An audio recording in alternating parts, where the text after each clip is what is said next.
Alors, je m'appelle Hélène Burslaff, j'ai aujourd'hui 52 ans. Et moi, alors à titre professionnel, j'ai quitté une grande entreprise après 20 ans de parcours professionnel pour monter ma boîte à moi, donc ma petite entreprise de conseil et de formation il y a maintenant 7 ans.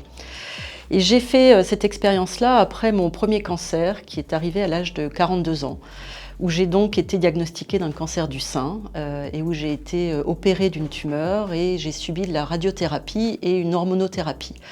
Suite à cette première expérience, j'ai tout changé dans ma vie. Et tout allait pour le mieux dans le meilleur des mondes possibles lorsque j'ai été frappée par la récidive il y a maintenant un peu plus de 2 ans.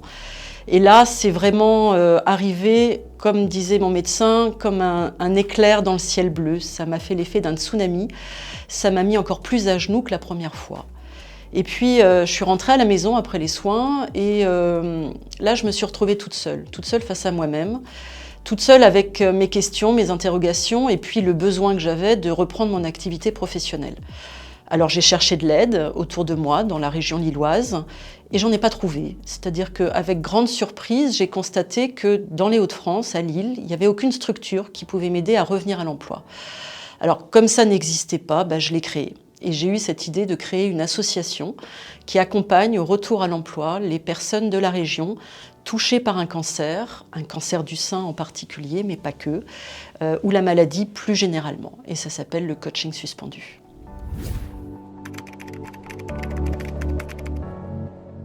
Alors la question de la reprise du travail, elle se pose différemment en fonction de la situation professionnelle dans laquelle on était avant l'annonce.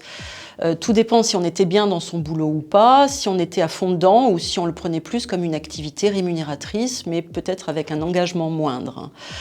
Ça dépend aussi, le premier conseil que j'aurais envie de donner, c'est finalement de se poser à soi-même la question de est-ce le bon moment pour moi de reprendre le boulot ? Et à cette question, on a toujours envie de répondre oui, j'ai envie d'y retourner parce que reprendre le travail, finalement, c'est retrouver la vie normale, retrouver la vie d'avant.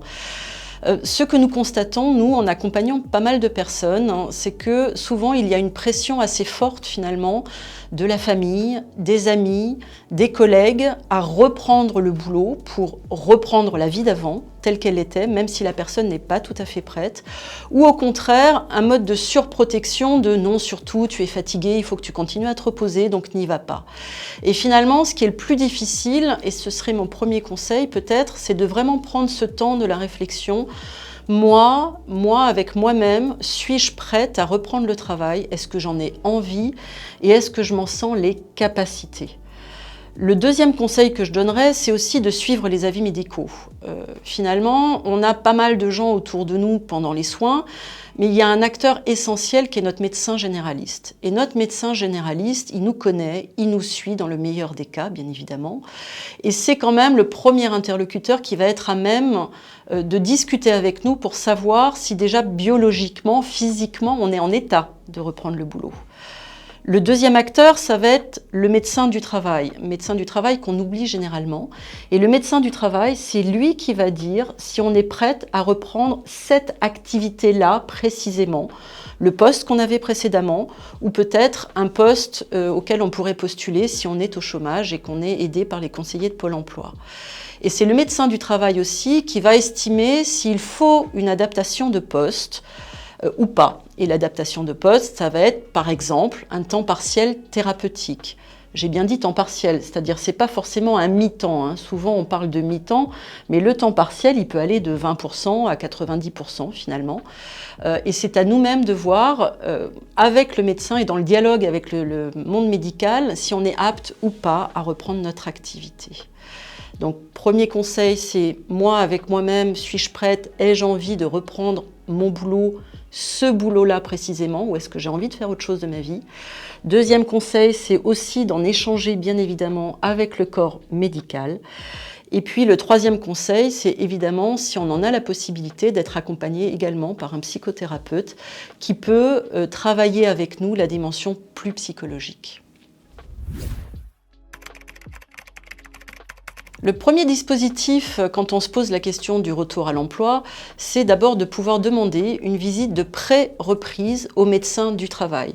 Donc soit vous avez un médecin du travail identifié dans votre entreprise et vous demandez à avoir un rendez-vous avec lui, soit vous êtes à Pôle emploi et il y a également les services de santé au travail qui peuvent vous recevoir et vous aiguiller. Et c'est la première chose qu'on peut demander, de façon à déjà se mettre en état d'anticiper un petit peu le retour à l'emploi. Ensuite, il y aura le moment de la reprise, où là, le médecin du travail pourra éventuellement voir avec vous pour des aménagements de poste.